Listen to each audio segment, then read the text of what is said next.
Look in the box score, you might be surprised to see that during garbage time, you got to see JT Thor, Nick Richards, Kai Jones out there. They only played 4 minutes. But then you see PJ Washington in the box score, who also only played 4 minutes. But that's because in the first quarter, he was mixing it up quite a bit with Justin Champagnie, ACC player, former Pittsburgh player, really good with the Panthers. And those guys got into it a couple of different times. And what was funny is you see PJ go after Champagnie when there's a cheap shot that he gives PJ in the back. PJ turns around, outright pushes him a couple times, hard shoves, I guess, by NBA standards. Champagnie, big time hold me back. Hold me back! PJ, watch out! Even though he really wasn't trying to fight and it didn't take a whole lot of dudes to hold him back. Either way, they both get ejected because PJ hit him with like an elbow as he was running by him one time. Anyways, they kind of got into it. Refs decided, you know what, we're going to end it right here. Both are out of the game. Wes, we'll start with you. Do you think that was the right call to eject both PJ Washington and Justin Champagnie? Double technicals, give them a nice stern talking to and tell them, hey, you guys need to chill out or else you're going to be gone. It's such a different game now. And I hate, I'm not even that old. I'm 38, but I just can't stand turning into old guy on the lawn. But I'm sitting there like, man, back in the day, that was nothing. Like, I mean, they really changed the NBA game as far as the foul. And yeah, I get it, to protect players and things of that nature. But, man, it is sports. It is competitive nature at the highest level. So you have to allow a little bit of chippiness. You have to allow a little bit of physicality in the game. I thought, you know, it was a decent scuffle. But on a 90 scale, I mean, what are we giving this, like a 5 or 4? It doesn't make the 90s highlight montage that old yeah, used to say it wasn't very physical. Guys getting clothesline going to the basket and whole teams clearing benches back in the day. I'm like, come on, man. Like an ejection, that's ridiculous. I mean, I get it sends a swift and harsh message to say, listen, this won't be tolerated. But I thought double technical and just talking to both of them would have taken care of that. No, I agree with you, Wes. I think that ejecting them both for fighting is crazy because we didn't reach the level of fighting. I think if you're Champagnie, honestly, you think you got the worst end of that deal because you weren't fighting at all in that particular scenario.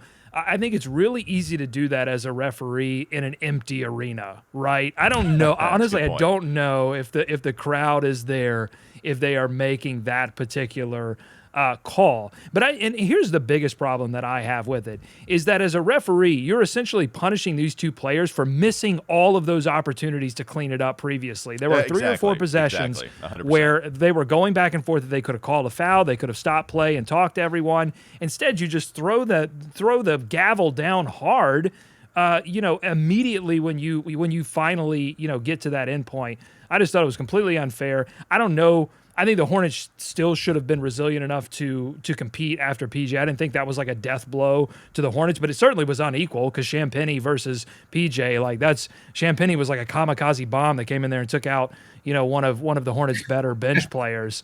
So, I mean, that was definitely a great deal. Nick Nurse is going to take that deal every day. Well, I mean, you're right about that, though. I mean, what's funny is we didn't even acknowledge that as viewers. The broadcast team, Eric and Dell, nobody realized it. The officials didn't realize it. And so what they do is it seems like they go back and try to look at the history because it's only 4 minutes of history in the game between Champagnie and PJ and say, oh, wait, they went through this in the fast break. Oh, wait, this happened. By the way, anyone who's been married or is currently married wishes they had that superpower that you could just go back, watch the tape, see who really started this one. Yeah, that's a gift nobody really wants. That's somebody you kind of want it, but also you really don't want it. But it happened last night in this game, and I saw Nada and I saw Panthers Mafia, our boy, also put that out there. They thought it was kind of warranted. PJ shouldn't have, essentially stooped to that level. That he's got to be smarter than that. I guess there's some level of that's true. That PJ should be smarter. Also, it just didn't seem like it warranted both guys out of the game completely. And it does feel like the officials went back retroactively. Oh, we missed this. This has been going on. All right, see ya. It just didn't seem as physical as what an ejection should call for. And I'll tell you this, if they were stars, they're not getting that call. Oh, their not stars at all. are still playing. Not at all. LaMelo gets into that with even Fred VanVleet, they're both still playing. Anybody, yeah, right. So the other thing is, but I kind of like that. I mean, I don't like the fact that he got ejected, but I'm not going to put that on PJ. I don't think he lost his cool necessarily. I think it was a buildup over time. It wasn't like one incident that caused him to do that. And I think honestly, as a team, you need a couple of players that say, "Hey, we're not going to put up with this kind of like physical. You're trying to knock me off my place, or put a." I mean, it started with that bad screen that Champagnie put on him, that elbow to the throat. I thought that was the starting point. And you need a player that says, hey, that we're not going to tolerate that in this game. And, honestly, I wanted to see a few more Hornets get in there and say, hey, whoa, what's going on here? I mean, I think we need a little bit of that kind of attitude. Exactly. Yeah, I think we've got that with Miles and PJ a little bit. Miles is certainly one to do that. We've seen that before. We saw that PJ, against I'll tell you Andre what, Drummond. PJ is the one player on this squad. I think I put him in the top tier of guys that I don't want to mess with. I mean, he just seems like He's tough solid. dude. Yeah, solid dude. Miles Bridges too, and as Eric Collins will tell you, endlessly so, that he's from Flint. So you also got to watch out. Terry Rozier from Youngstown. So that's not somebody that you really want to mess with either. Wes, were you somebody that you could mess with a little bit on the football field, or did you take it to some people? Were you? We want stories, Wes. Give us a time. Have you ever been ejected? Have you ever been ejected? No, never. In football, like I said, you almost have to kill someone to get ejected in a football game. But I mean, I was a guy that intensity to the max. I mean, in middle school, I didn't speak to my mom before games. You know what I'm saying? She was standing right there in front of me, like waving, and I'm like looking through her, like. No, I mean, that's some good stuff. It's like remember John Beeson, Panthers legend. For sure. We got into a nice one when we played Miami at home. I can't remember what the scenario was. I do know he was quite difficult to block. I was actually supposed to be cutting him. Cutting his legs out from under him, but I never would, and I try to get around and get to him, but I couldn't. But anyway, I forget what we got into it about, but we got into a scuffle on the sideline, and we're dropping all the curse word bombs on each other, and then my boy comes over there, and he gets into it. My good friend on the team, my fullback, he comes and gets into it. Then his Beeson's buddy comes and gets into it, and because he came over first, the other Miami player, he came over first. And I was like, what the you coming over here for? Yeah. Like we are over there. Yeah, we had that. I had one good one at Duke. We used to always beat Duke, like, when I was everybody used to be Duke. Yeah, we didn't have the greatest, but we competed pretty much every game we played in. We only got blown out a couple of times, but we were playing Duke, and we always, for whatever reason, when we played Duke at home, it would always be a close game. But when we would go to Duke, we would always just beat the brakes off of. So we were beating them, and I think I was like a little DB, and I told them what I thought of how good their team was.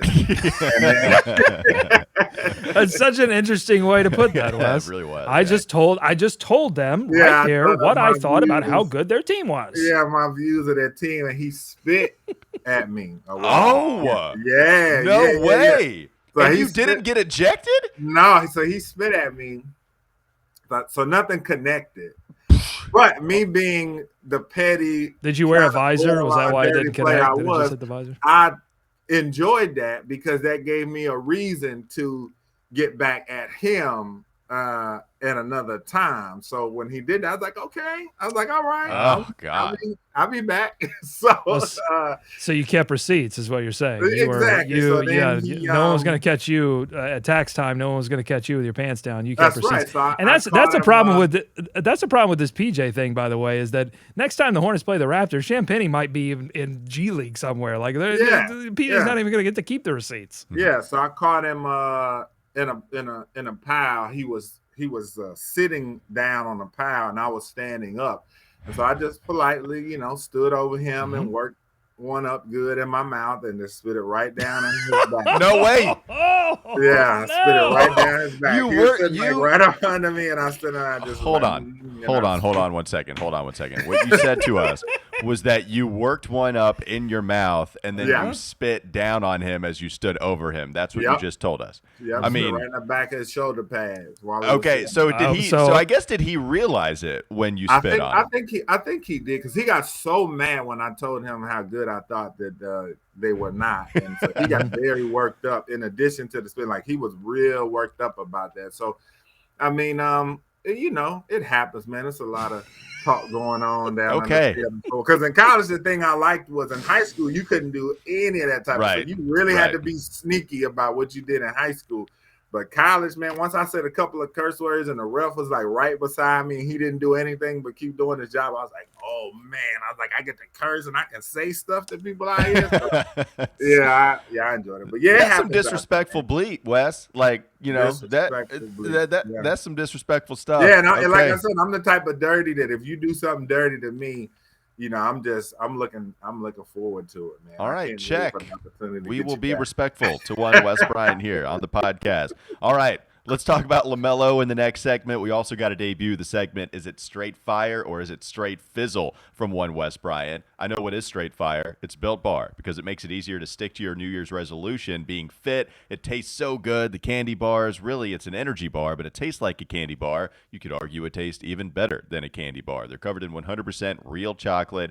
They've got, on average, like 130 calories, only 4 grams of sugar, 4 gram net carbs, but they have 17 grams of protein. They're also high in fiber. So they're so one, tasty, but also they're really good for you. So go to Built.com, use promo code LOCKED15 and get 15% off your order. Again, use promo code LOCKED15 for 15% off at Built.com. LaMelo Ball talk, breaking out of a slump just a little bit last night. We'll also get to the segment we'll debut with Wes Bryant coming up next, Locked On Hornets podcast. This is Locked On Hornets. And listen, as long as you play James Bouknight, a win will always be in sight. Thanks for making Locked On Hornets your first listen every day. Right? We are free and available. They'll show some fight. On all your platforms. Now make your second listen Locked On Bets, your daily one-stop shop for all your gambling needs. It's time for more of the Locked On Hornets podcast.